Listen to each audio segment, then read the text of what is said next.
Hey everyone, welcome to Dave's Bonsai. On today's edition, we're going to do something with this barberry bush.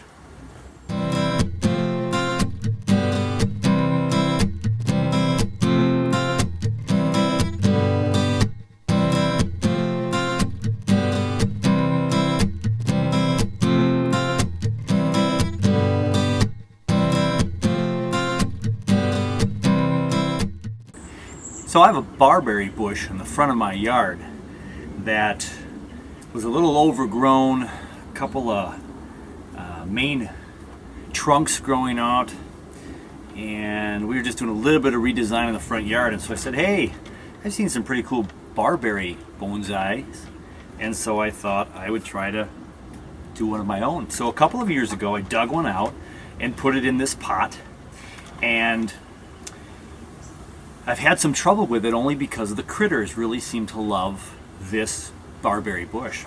So as I tip this up to you, right here was the old main branch that was fairly big, but it was cut off. It was kind of a broken piece because of the critters.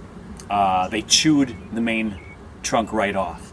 So if you're ever afraid of taking that big old lop off of a tree, of a bonsai tree, you know, you're going to get growth back with many varieties. So I've discovered with the barberry, it's very willing to fight back. So I've almost dumped this one out twice. When the critters got this part right here, I thought it was over. I grew it for a while, it grew nice, and then they attacked it a second time and nearly chewed off this branch right here, right in here. So this branch right in here was nearly completely gnawed off, and I said I'm just going to keep it there and see what happens. And sure enough, this branch right here is still alive, and there's several pieces of growth off of it. That was over a year ago. This year after winter, it had gotten chewed up even more. The mice just got to it because I didn't have this one protected. Free bush, never paid for it. I didn't really care that much, so I didn't take the utmost care of making sure that the critters didn't get it. And then after this spring came around, and I looked at that and I said, you know what, I think I'm just gonna 86 this one from my collection. There's a saying in bonsai that you're never done with a tree unless it's dead. And I just left this one for dead. And it had hardly anything on it anymore. I put it in my garage with all my other extra pots and just left it there. I just really didn't take care of it right away. And lo and behold, a few weeks later, after no watering, limited sunlight, all the growth you see right now started to pop on up. And it was real yellowy, like a brand new weeping willow grows yellowish leaves at first. It was real yellowy and kind of looked kind of sickly, but it had grown 2 inches. So I stuck it back out in the yard and started watering it, and lo and behold, now I've got healthy green and red. One of the things I like about the barberries is they have some really cool colors, and they've got some deep purple, maroon type colors, darker red and maroon, and so I liked it. And they have small leaves, and so nice for the bonsai look. I have no idea what this one's going to look like down the road, but because it's survived for so long, I think I'm just going to put it in a pot this year. And I'm going to do it right now. There's nothing I can do to kill this thing. So I'm just going to go ahead and be bold and try to repot it here. Probably not the best time to repot in the summertime, but we finally got a little bit cooler temperatures. I'm in the shade. I got some water here, keep the roots nice and cool, and we're going to put it in a pot and just see what happens. Because again, so far I paid $0 for this tree. It's been an experiment. So let's get it out of this pot and just see what we have to work with. Before I dive into the tree, I'm going to put it into this little pot right here. These were pots I just got from the Minnesota Bonsai Society Introduction to Bonsai Workshop. All the ficus trees came in this, the watermelon seed ficus trees. And I think it's just a great size for me to try to keep growing this barberry. And so there's some big holes in there that some of the rocks will fall through my soil. So, you know, some people go to the arts and crafts store and get this real nice thick plastic, great material, if you will, kind of needlepoint material. You make your needlepoint. You can also use some fiber tape. Fiber tape for working with any kind of sheetrock hole repatching. That's what I used this for in the past. So I've got this big roll. You can go to Home Depot, Menards, and you can buy this tape for about $5 a roll. Self-adhesive, so it's sticky on the one side. And you're just going to place it in there and cover the holes up. And it sticks in there just enough to get some soil in there, and it's not going to move around too much. So with this pot, I just made 2 cuts and covered up all my holes. And the nice thing about this material is this is never going to disintegrate and get bad. Bad for the environment, but I'm not throwing it away right now. It'll be in my trees forever. So it's going to last a long, long time. We can reduce, reuse, recycle with this kind of material. So I got that all set up now. And then I'll probably put some wiring in here, but I'm going to wait to see what my root structure looks like before I wire this up. So I'm going to put this aside. And now let's get to the beast. Super heavy pot, not just some recycled soil from my house, where I'm living, what I'm using for potting and with other plants, and it's not that great a soil. It's kind of thick, really dense. I have no idea what this root structure is going to look like, but let's get it out of this thing and see.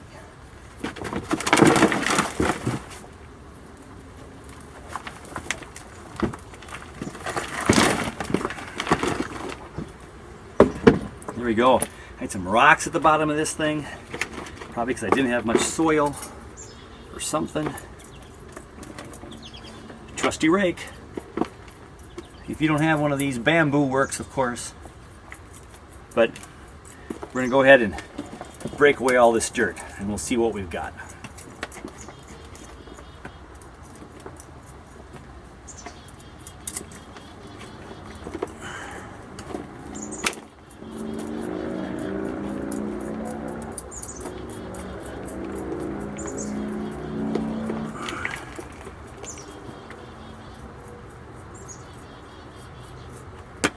Got a little branch growing right there that I know I'm not going to care about. So this was some really thick black dirt in here. Not a lot of organic material within it, so not tremendous soil in any stretch. But it looks like I certainly have, you know, a lot of nice dangly roots in there. Some fine root ramification going on. And this is a pretty wide base, pretty wide trunk. This will never be a straight up traditional upright tree just because of the way the trunk looks and how much the critters ate it. So I have to figure out over the course of the next couple of years as I pot and repot this what I want it to look like. But there is also something to be said for some bonsai trees that just look kind of gnarly and like they've survived some really nasty situations in nature, whether it's a critter, whether it's a lightning bolt, whether it's high winds and a broken branch, and then it starts to grow.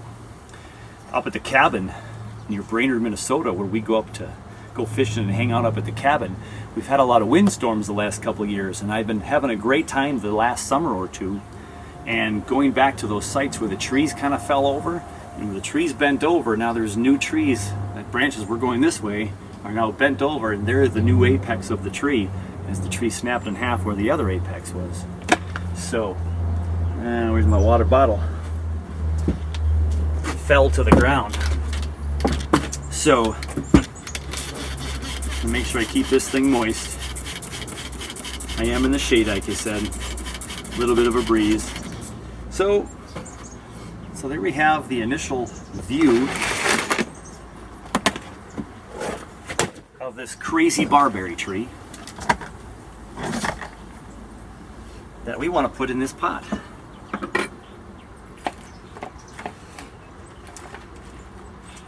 Pot's a little small, but there's a lot of room in there for the roots to grow. We'll cut a couple of smaller, and then it'll sit in there And we'll just let it grow for a couple of years and get some more fine root structure for the next pot, whatever we decide to do. So I think that'll be fine. I think that's gonna work. So I'm not gonna worry about getting any more dirt. I'm just gonna take a peek at this thing and see what I want to do. So let me get a couple of close-ups for you so you can see what we have to work with today. Okay, so here's the root structure now. And this was the main trunk right there. As you can see, kind of destroyed by some critters right there. And I've cut back some of that over the course of the last year or so. I've taken my knob cutter and I've gotten rid of some of that. But we have a branch growing over here on the left. We have a branch down here on the right. Now that makes one big gnarly bottom of a trunk, but those could be new main primary branches if I choose to. Another one in the back about a little more than halfway up. And here's the branch that the mice got to. And see how much thinner it is right there? Yeah, they got that one good, didn't they? And so it's hanging on by a thread. That's the main, right there back on the bottom, that's what survived. And everything else, a little too close I guess, was chewed off. So you can see just a little bit here with this shot that some of the bark is starting to heal over towards the top. On that side and the other side a little too thick with the green here. But there is some branch there. A little bit of restructuring in there where it's healing. Right behind that new branch that's growing. So it's trying to survive and heal. The only unfortunate part is this kind of big knobby section right there. You pull back. That knobby section right there is a little bit big. I got a branch broken off there.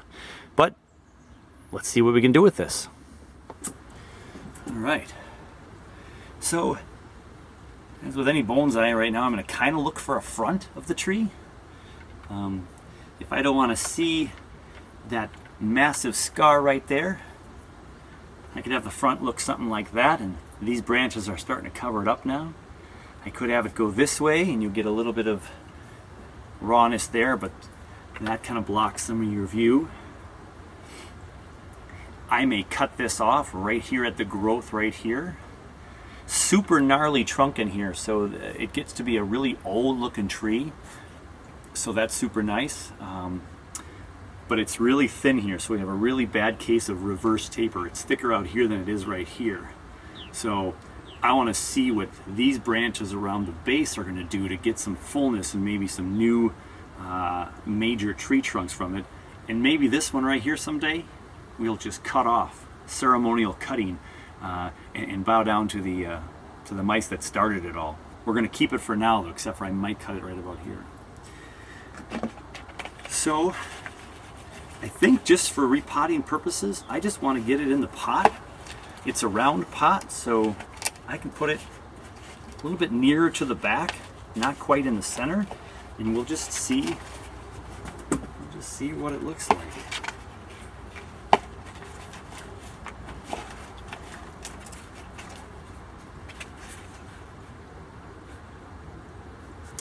I think I'm gonna go with something like that. Curves out towards you a little bit instead of being in your face this way. So we're gonna do that as our front. So now that I can see my root structure and what I have to work with, I can kind of find out where my wires will go to kind of secure this down to the base of this tree, or base of the pot rather. So if I go like this, all right.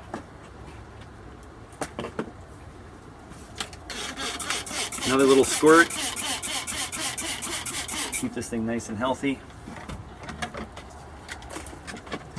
All right, so I'm just going to put a couple wires equidistant apart, almost like it was as if it were a square pot. So I just put them on the bottom, one on here and here, here and here, kind of like if it was a square pot. And we're going to go ahead and start with a little bit of a, I have some a little bit bigger size soil, lava rocks. So I'm going to put a little bit of that on the bottom for some good drainage. So you can see that, a little bit bigger size lava rocks. My biggest size. I'm going to put that on the bottom for a good drainage layer. Get that water to not sit and pool down at the bottom there. And then I'm going to use a medium combination of my lava rock and pumice. So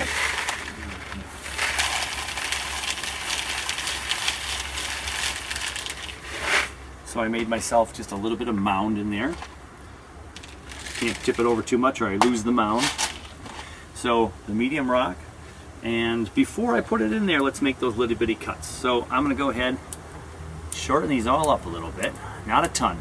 I don't want to stress this tree out too much again because it's summertime. Not a great time traditionally to do a ton of repotting. But again, this plant was completely free in my yard before I even owned the house. So I'm willing to let it go if it happens to do that. And I just want to get it into some better soil so I can see some good growth. Good looking tree. All right, so forgot my front, right about here. In this case, I'm leaving more roots than I might typically, but curling them in there, and they're going to hopefully get some smaller ramified root structure. All right.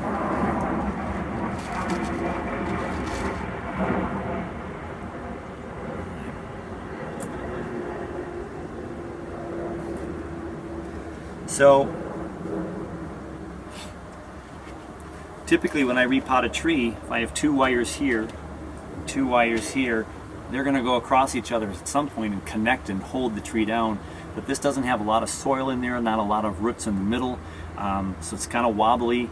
And even though I'm going to shove rocks in there, I gotta secure this somehow. So I'm going to take this wire right here and actually wrap it around the bottom part of the trunk and come to this back corner over here and try that first.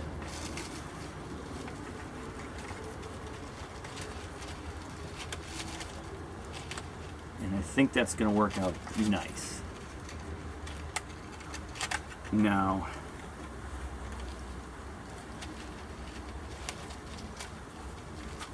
I'm going to give it just a few twists to start it, and then cut the extra off.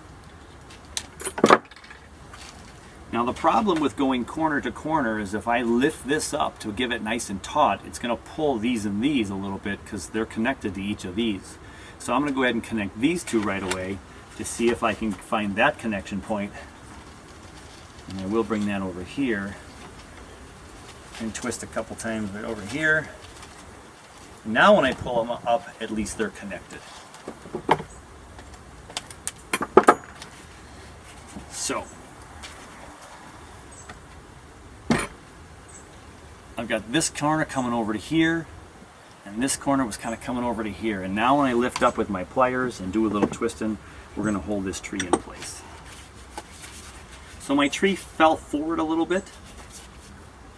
Looks kind of cool this way now, actually. Doesn't look too bad seeing that stump. But my original plan was to have it looking this way more. So I'm going to position it in the rocks. And I'm going to throw a few more rocks in on this side. And try to shove it in there. So now it's sitting the way I want to sit it. Have it seated. Right, like that. Now, so you hold the tree down with your thumb and forefinger, pointer finger, and hold down. You're holding it just like this onto your surface. Grabbing the wire, lifting up, and twisting. And that's going to hold this thing in place. Pretty good. I'm going to stop there and do the other side. Again, I'm lifting up on the wire. Probably harder for you to see. So here's my wire right here. I'm going to hold the tree down, the trunk of the tree, with the pot at the same time, and kind of I'm lifting up towards the sky and twisting. Up and twist.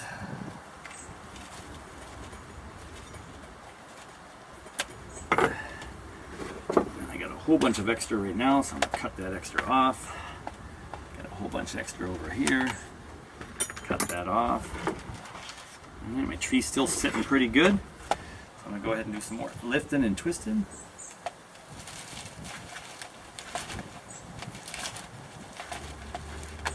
So whenever you repot your bonsai, you want to make sure you can lift it up by the tree trunk and not have everything come fall apart. So there you go. I could lift it from here if I had to. So we are in there nice and securely. Not going to go anywhere. And for fear of any root damage, I don't want to make it any tighter than I have to, so I'm going to leave it right there. And there you go. So we have it kind of wrapped in there. And now we're going to fill it with some more soil. Oh, which is right down below.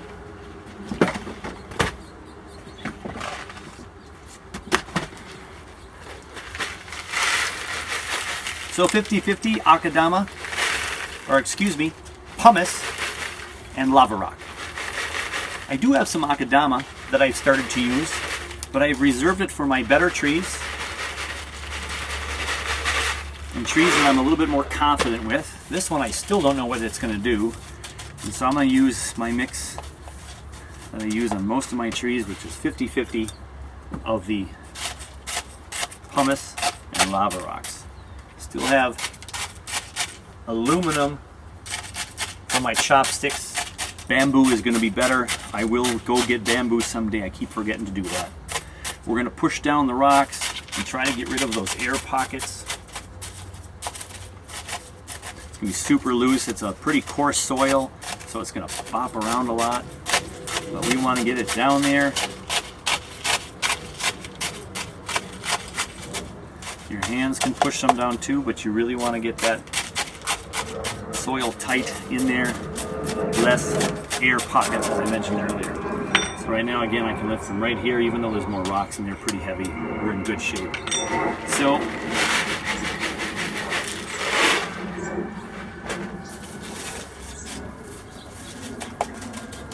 I went from that really big pot that would have kept growing and put more roots in there. And at first glance, I have this mini looking bonsai tree now.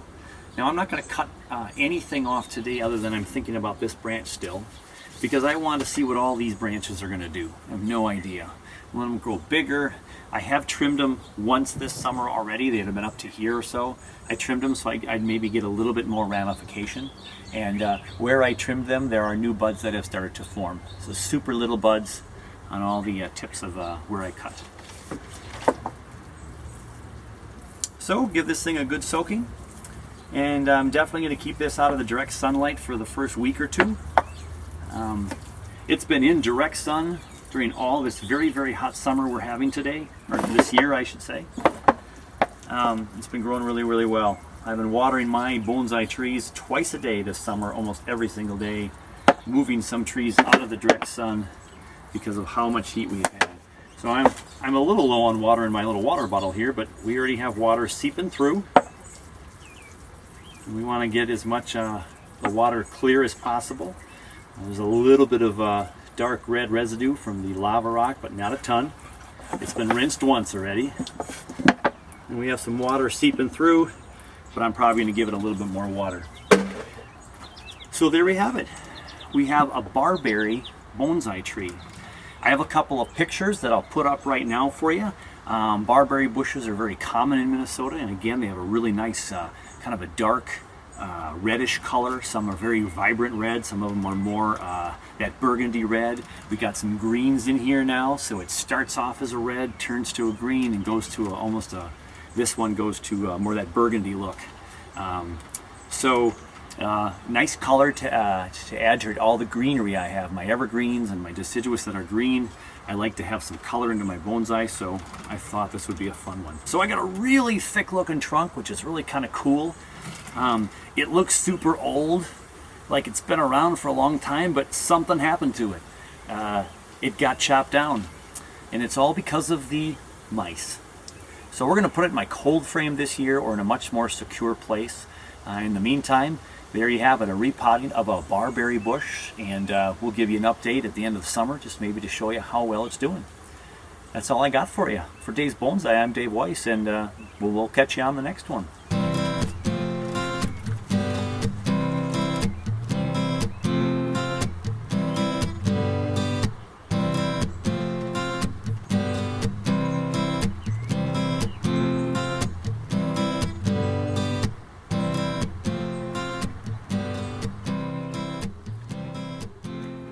Hey everyone, quick update for you. I just took apart my air layering, or I separated my trees from the air layering of my Japanese maple the third week in June. It is now approaching the third week in July, and of course was anxious to see how well my new tree would take in the new pot. So this was the top half of the old tree. You can see all that growth, top half of the tree that we repotted, taking it apart, all the sphagnum mosses in there, and we have some good growth. It's still growing, it's still alive, and we have some additional little bitty buds that are starting to open up since we repotted it even. So we have a tree that has stayed alive and growing some new shoots and doing well. Japanese air layer, still a funky looking tree, but we just want to keep it alive this summer. So this was the top half. And I haven't done anything with the bottom half, it just stayed in the pot. And as you can see, it's still kind of bushy, shrubby, some wild, gnarly branches on it, but alive and doing just fine. So a few tiny new shoots in here. So I'm probably going to cut this thing off right about here this fall, and we'll have a tree right here to see what happens with the growth next year. So there you have it, a quick little update with the two maples, top half, bottom half. Almost 4 weeks later, we're still doing fine. Even with this hot summer, everything's love and life.